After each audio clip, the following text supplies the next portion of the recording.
Fear usually stems from the unknown. As humans, we're inherently afraid of that which we can't understand, occurrences that defy all logic and reason. From cryptic murders to supernatural happenings, we thirst for answers to the unexplainable. I'm Dash Finley, an avid fan of all things horror, and I'm here to guide you all on this journey as we seek the truth behind infamous mysteries. Mysteries that can only be classified as unsolved.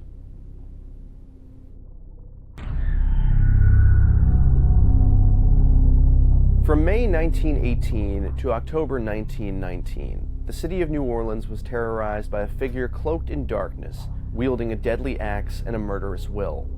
A rash of homicides had spread across the city with the same MO: a broken back door, a midnight intrusion, and multiple blows to the head with an axe. As the terror that gripped the city reached a fever pitch, this letter was sent to newspapers across New Orleans. Hell, March 13th, 1919. Esteemed mortal, they have never caught me, and they never will. They have never seen me, for I am invisible even as the ether that surrounds your earth. I am not a human being, but a spirit and a demon from the hottest hell. I am what you Orleanians and your foolish police call the Axeman. When I see fit, I shall come and claim other victims. I alone know whom they shall be. I shall leave no clue except my bloody axe besmeared with blood and brains of he whom I have sent below to keep me company. If you wish, you may tell the police to be careful not to rile me. Of course, I am a reasonable spirit. I take no offense at the way they have conducted their investigations in the past.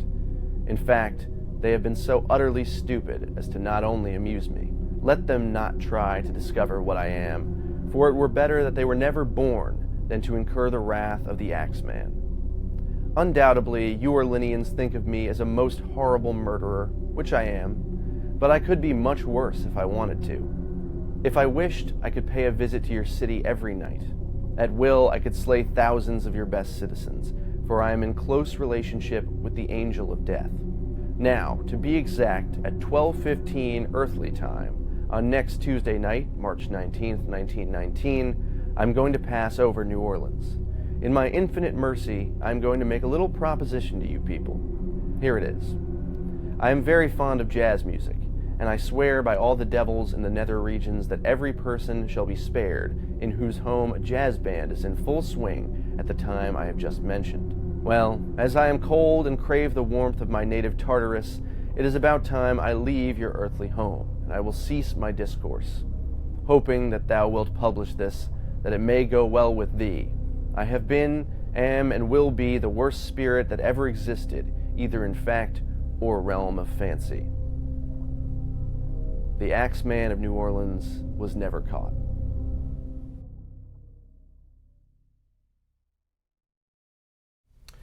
Our guest today is Max Cutler. He is the co-founder and president of Parcast. He has created 3 incredibly popular podcasts: Unsolved Murders, Serial Killers, and Remarkable Lives, Tragic Deaths, all of which are available on iTunes, Google Play, Spotify, and any podcast directory. Max, thank you so much for joining us. Oh, thank you for having me. I absolutely love your work. These podcasts are incredibly informative. And this one on the particular subject of the Axeman of New Orleans was one of the most interesting things I've listened to in the past year, I would say. It's incredibly interesting. So, well, thank you. I want to delve right into this mystery. I'm wondering if you can set the scene for us a little bit about New Orleans. What was occurring at this time, 1918? Yeah, so I think it's important to kind of take that time period context you're saying. So New Orleans, around 1900 to 1920, a lot of immigrants were coming in, specifically to the United States, but also New Orleans. World War I was occurring at this time period, which meant a lot of distrust, a lot of anxiety in the world, specifically also New Orleans because you have so much immigrants moving there, coming in there. So this really caused kind of the perfect recipe, if you would, for the Axeman of New Orleans. On top of that, you had a huge influenza outbreak in 1918, which caused millions of deaths worldwide, specifically thousands in New Orleans. The population in New Orleans was growing exponentially, which means a lot of people were living in slums. There was roughly 350,000 residents in New Orleans, and anytime you have a population growth, there becomes to be a lot of resentment, a lot of competition, specifically with jobs. And if you look at this case in particular, I think there could be a lot of parallels as to why the Axeman was striking a lot of Italian residents. Also, there was a lot of racially motivated crime going on, specifically also to Italians. I mean, if we go back to as far as 1891, I believe 11 Italians were lynched. Italians, they weren't African American, but they weren't white either. There was a lot of competition. A lot of people resented them. On top of that, the journalism at this time period, I think, played a huge aspect, a huge role in this case. A lot of yellow journalism, a lot of exciting fear, possibly not even saying the truth and the facts. And so all this was the perfect recipe for the Axeman of New Orleans. Yeah, it seems like kind of a witch's brew. It seems reasonable that such a thing would happen at this time. So I'm wondering, with this killer, the Axeman, what was his typical MO for these killings? Well, first and foremost, he would attack Italians. He'd attack mostly grocery store owners, bakery owners, and he would leave his axe at the crime scene, which was obviously his murder weapon in most cases, and he would go in through the back of the door, chisel his way through a panel. So he'd actually cut out sort of a he cut out a little panel, panel, which caused a lot of fear, actually, amongst the citizens, because many people couldn't understand how a full-grown human being could actually fit into a little square in the back door. And as we'll see later, as we talk about the letter, when he says he's a demon, this plays perfectly to New Orleans' kind of whole entire spirit world anyways that they embrace down there. Right, so. of course, yeah, the bad juju Yeah, and all that exactly, Santeria and sort of stuff. It's fascinating. So you talked a little bit about this sort of Italian influx of immigrants. Why do you think that the Axeman, of course it's all speculation because we don't know for sure, but why would he target these individuals who are already marginalized in these crimes? Well, I think, first let's just talk about potential of mafia, Italian crimes, because I don't personally believe it was the mafia, but many people think there could be. And the reason why people would point to this is between 1910 and 1915 there was a mafia war going on in New Orleans. But that ended, and if you look at the mafia's killings, it's normally clean, it's neat, they definitely don't kill women and children, and it's normally a gun, or at this time, a bomb.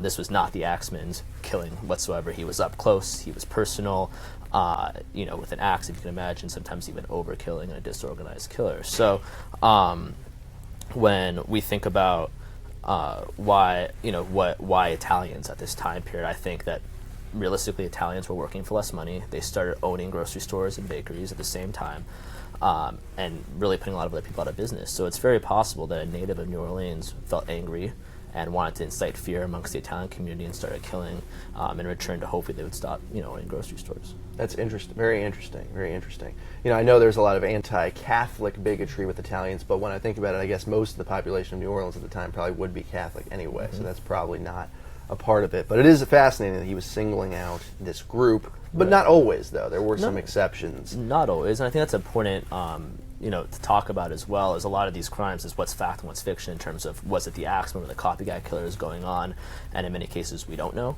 but you can start to see an example like Sarah Lohman, for example. It very likely was a copycat killer. A lot of his MO was a little bit different the way he entered, and so I think when people think of the Axeman, they have to be certain, or they have to do the due diligence a little bit to see, was this indeed the same killer? Right. Very true. And one can see that this case is extremely complicated. There's lots of different levels to it. But with that being said, do you think that the New Orleans police at that time botched their investigation of the case? Well, in fairness, it's very hard to solve a case like this, but I think without question they botched it. Couple prime examples would be the fact that they were so quickly to arrest people after every murder or after attempted murders. They would take a lot of times the victim's word and just assume it was credible, when you have to take into consideration these people were literally hit with an axe. They might have personal vendettas, which turns out to be the case. I mean, if we look at the first attempted murder of Joseph and Catherine Maggio, they immediately arrested his brother Andrew, thinking that because the murder weapon was at first a razor, and then with the axe, and the razor belonged to Andrew, that he was automatically the suspect. Turns out that was not the case. He had an alibi. And then again in the second murder with Harriet Lowe, as well as Louis Bessemer, not murder but attempted in their case, they were again, really quick to arrest anybody Harriet said, essentially. At first, she said it was an African-American, so they arrested Louis Obicon, who worked at the grocery store they owned on the previous week. Turns out there was nothing substantial about that. They had to let him go. Then she changed her story again and arrested, actually, Louis Bessemer, her lover. So, I mean, the bottom line is I think the police really were just under the gun to get an arrest, and they were desperate. And also at the time, they didn't have the technology they have now. You know, DNA, this case would have been solved a lot easier if there was DNA evidence going on. Did they have? They didn't even have fingerprinting at that time. No, they didn't. Right? So I mean, the guy was leading axes in many cases. Right, yeah. There's a he lot changed of, actually at the Andrew in his first murder. He changed out of his clothes and walked out. So I mean, he left the clothes he did it. I mean, that would be pretty foolish nowadays for any serial killer. Yeah, it would be pretty. It would be pretty much a done deal quickly in today's day and age when we're pulling off these kinds of murders. So you talked a little bit about Louis Bessemer and Harriet Lowe and all that stuff. So I'm wondering what you make out of these various sort of fake accusations, as it were. There was that one. Then there was later the Rosie Cortimiglia. She pointed the finger at Orlando Giordano, correct, and his son, blaming them for the murder of her child was killed in that case. And I'm wondering, was there anything behind this? Was this just sort of mass hysteria, or why were people pointing at these false suspects? Well, to some degree, it might have been mass hysteria. I mean, you have people wanting. Well, okay, so as bad as it sounds, some people in the Harriet case, I think, probably want a little bit of fame, and she wanted to go after. I mean, it turns out she and Louis they were drug addicts. She was having an affair with Louis. Didn't even realize she was not married to him until it came out a few days later in the hospital. She went on to say that not only did Louis attack her and himself, essentially, but he's a German spy. And then, people wanted to be the person that solved the case. And I think maybe Harriet was just reaching for, wanted to enjoy the spotlight a little bit too much in that situation. In terms of Rosie, I mean, it's a really tragic story. You can completely sympathize with her to some degree. To some degree, because we'll get to that. But but at the time, you can see how Mary, her daughter, died in her hands when the Axeman attacked, and obviously you have a grief-stricken mom who wants to place the blame on somebody, and the people that actually saved her, Orlando as well as Frank, she blamed to be the Axeman of New Orleans, which just wasn't the case, and the police should have known immediately. One is there's been numerous reports that the Axeman was acting alone, wasn't two people. He, as we mentioned before, chisels way in a panel through the door, so it had to be small. Orlando was 69 years old and probably couldn't do didn't have the strength to, quite frankly, take on three people. Frank was 18, but he was over 6 feet tall, over 200 pounds. There's no way he could have fit. And they actually rescued them. And so the fact that the police in the first place even thought that was credible and then went ahead to prosecute them and they were found guilty is amazing. And while this was all going on, Rosie's husband, Charles, who was also attacked, vehemently denied it. He said quite simply that's not the case. And they even went through a divorce, and then finally Rosie essentially recanted everything. I made this whole entire thing up because I had a personal vendetta against them from a business standpoint. So I don't know what the police were thinking in that situation. And the Giordanos faced fairly serious. One of them was facing life, one of them, the father faced life, and the kid was going to be hanged. And so that's to have that on your conscience, knowing you lied about that. Eventually, she was able to recant, which I guess kudos to her, but it was a little late. It's a tricky situation, but one can understand that there was a sense of panic in the community for obvious reasons, and a lot of that was stirred up by the Axeman himself with this letter. I actually did a sort of dramatic reading of the letter earlier, which was a lot of fun. It's just so ghoulishly written. This guy clearly had sort of a poison pen, and he was surprisingly eloquent for someone who's a serial killer. But I want you to give us a little backstory about the letter and some of his particular love for jazz music. What's the deal with that?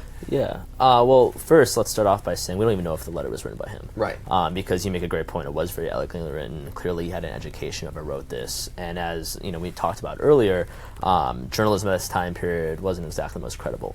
A lot of clickbait, if you to go today. And so it's very possible that a newspaper could have written this and claimed, it was the Axeman of New Orleans, because if you look at it, plays into kind of a lot of things that are going on in that time period. But let's assume it was the Axeman. So a little bit of recap. He essentially said, I'm from hell, I'm a demon, and if you're not jazzing it up or playing jazz music on Tuesday, I believe it was March 22nd, I'm going to kill you. And of course, this plays perfectly to New Orleans at that time period, and even to some degree now, right? They love the underworld, they love the spirits. People were already thinking it could be a demon because how can a full-grown man get into a chisel? So this played up to all their everything they were nervous about, essentially. And also in this time period, again, World War I, you have a lot of just trust issues going on. So it was a perfect ingredients to kind of get the whole entire town scared. And sure enough, when that date came around, every bar, every speakeasy, every club was jam-packed to capacity.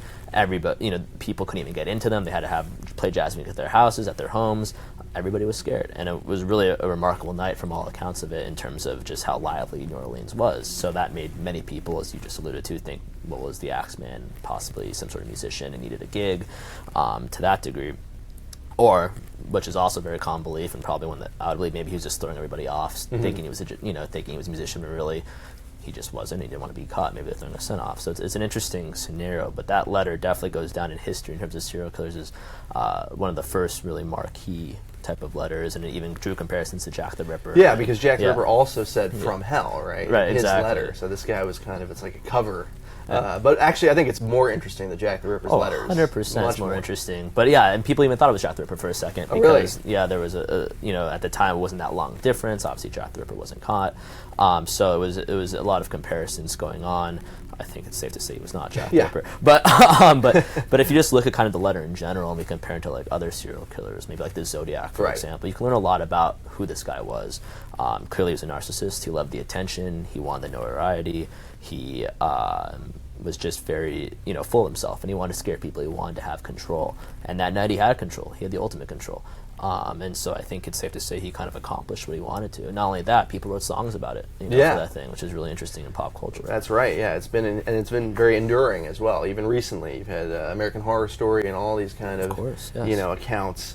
But going back to the killings themselves, there's this, like you alluded to, there is this kind of a complexity or some nuance to it, because there were these gaps in the killing from August 1918 to March 1919, I believe. There was the gap between the Romano Cortimiglia killings, and then March 19 to August 19, that was after the letter, I believe, and before the Boca attack. So what do you think? Is there any significance to this to these periods of inactivity? I don't think there's much significance to it. I mean, the common belief is that he was probably in prison at this time period. And if you look at that's very common amongst serial killers or just convicts in general, that they go in and out of prison, they let the crime spree stop, and then they have the urge again once they get out to kill or commit whatever crime they were doing. And that's what I personally believe happened.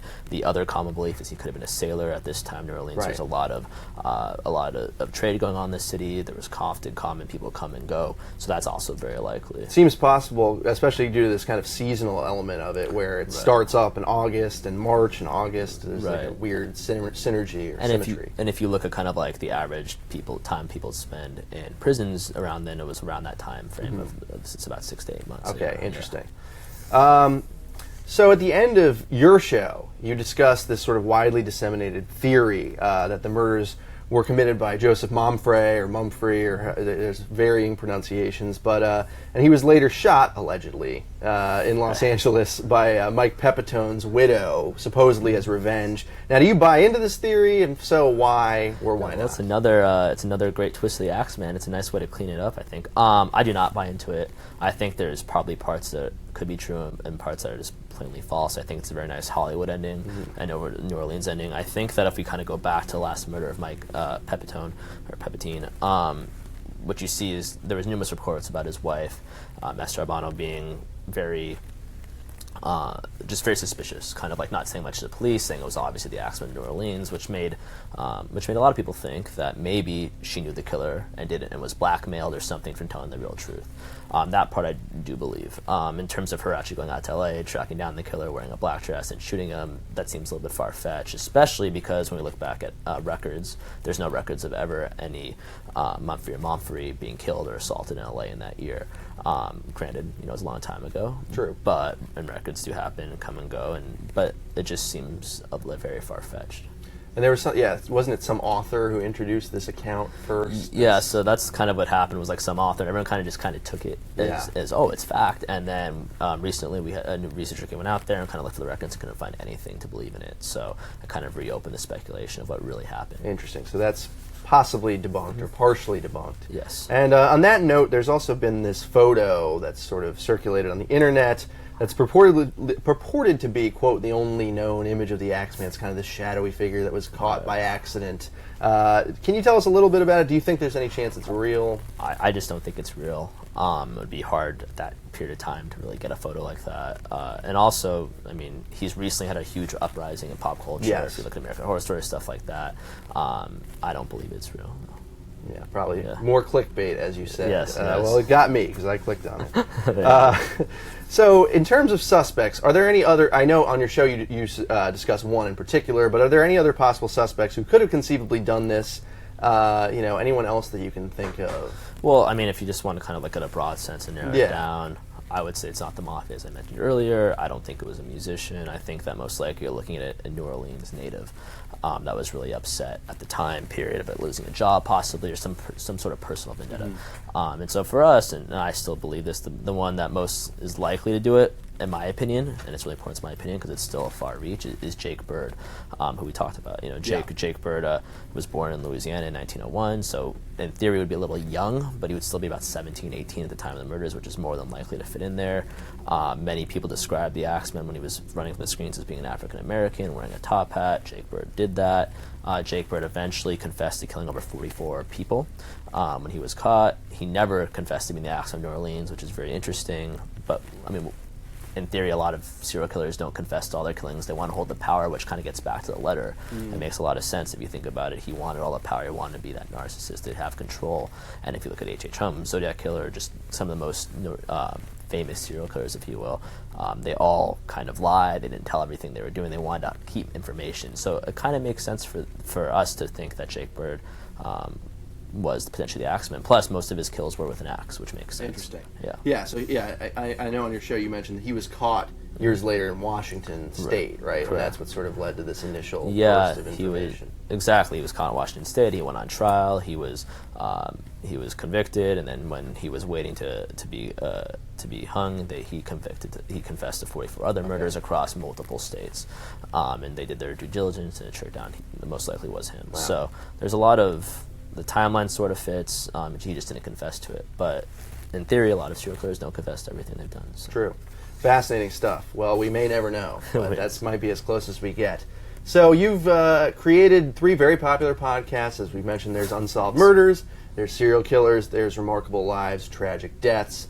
What do you think it is about these true crimes and untimely, shocking deaths that fascinates the public consciousness? Well, right now, I mean, we're looking at there's a lot of reasons. One is fear. Fear is like the number one basic human emotion when you think about it. I think people are fearful of, obviously, something happening to them. That's one. But really, if you look in the climate right now, if you look at shows like Making a Murder, for example, or even Serial, the podcast, Falsely Accused, that scares people. How does that happen? Whether they were falsely accused is a different story, right? But the idea of potentially being accused of a crime you didn't commit scares a lot of people. And right now, in a world where there's just a lot of not trust going on in the media, in real, just amongst people right now. I've never seen it like this before. So I think it kind of is the perfect, again, recipe for people to kind of go into true crime and say kind of, what if, is this true, is this not true? And then specifically, I think a lot of our people who write in and tell us about our shows is they actually thank us because they don't want to be a victim or the subject of a true crime show, which I don't know if that's really the reason why they listen, but it's an interesting take as well from a psychology standpoint. Hey, it couldn't hurt. I can definitely see someone becoming paranoid after listening to your show over and over again. It's like, it could happen to me, right? Yeah. Well, I definitely agree with what you're saying about the zeitgeist and the thirst for this kind of thing. Thus your show, thus the show that we're doing right now. Speaking of which, we are unfortunately out of time and out of questions. Max, I want to thank you so much for joining me today. Appreciate it. It's been fantastic, and I encourage everyone out there to tune in to our next episode of Dark Times for us to delve into yet another unsolved mystery. Thanks, guys. Have a great rest of your week.